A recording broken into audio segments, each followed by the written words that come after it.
یہاں آپ کو اپڈیٹ کریں، کراچی کے ساحل پر پھنسے بحری جہاز کو سرکاری تحویل میں لے لیا گیا۔ جہاز بحری سفر کے لیے موزوں نہیں پایا گیا۔ وفاقی وزارت ساحلی امور نے ساحل کراچی پر پھنسے ہوئے بحری جہاز کو سمندری سفر کے لیے درست حالت میں نہ ہونے پر تحویل میں لیا ہے۔ میرین مرکنٹائل ڈپارٹمنٹ کی جانب سے جاری کردہ نوٹیفیکیشن کے مطابق کراچی کے ساحل پر پھنسے بحری جہاز کو سرکاری تحویل میں لے لیا گیا ہے۔ جہاز کو پاکستان مرچنٹ آرڈیننس 2001 کے تحت حاصل اختیارات کو بروئے کار لاتے ہوئے تحویل میں لیا گیا ہے۔ نوٹیفیکیشن میں کہا گیا ہے کہ مرکنٹائل میرین ڈپارٹمنٹ کے 22 جولائی کو سروے میں جہاز بحری سفر کے لیے موزوں نہیں پایا گیا۔ جہاز کا نیویگیشن اکوپمنٹ، مشینری اور ہل درست حالت میں نہیں ہے۔ جہاز کو اس حالت میں سمندر میں سفر کی اجازت دینے سے انسانی جانوں اور املاک کو خطرہ ہے۔ مرکنٹائل میرین ڈپارٹمنٹ نے جہاز کی ری فلوٹنگ کے بعد کراچی پورٹ پر ہی لنگر انداز رکھنے کی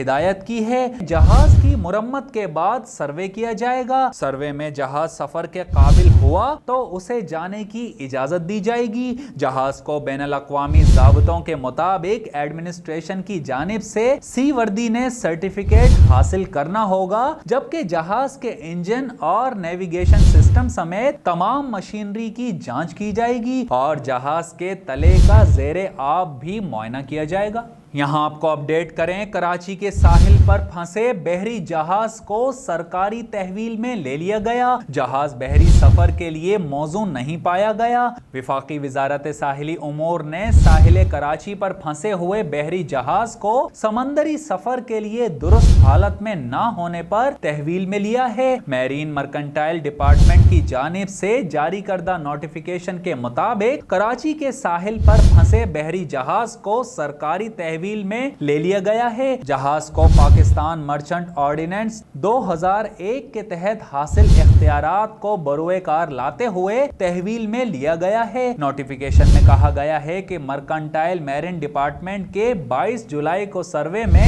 جہاز بحری سفر کے لیے موزوں نہیں پایا گیا۔ جہاز کا نیویگیشن اکوپمنٹ، مشینری اور ہل درست حالت میں نہیں ہے۔ جہاز کو اس حالت میں سمندر میں سفر کی اجازت دینے سے انسانی جانوں اور املاک کو خطرہ ہے۔ مرکنٹائل میرین ڈپارٹمنٹ نے جہاز کی ری فلوٹنگ کے بعد کراچی پورٹ پر ہی لنگر انداز رکھنے کی ہدایت کی ہے۔ جہاز کی مرمت کے بعد سروے کیا جائے گا۔ سروے میں جہاز سفر کے قابل ہوا تو اسے جانے کی اجازت دی جائے گی۔ جہاز کو بین الاقوامی ضابطوں کے مطابق ایڈمنسٹریشن کی جانب سے سی وردی نے سرٹیفکیٹ حاصل کرنا ہوگا، جبکہ جہاز کے انجن اور نیویگیشن سسٹم سمیت تمام مشینری کی جانچ کی جائے گی اور جہاز کے تلے کا زیر آب بھی معائنہ کیا جائے گا۔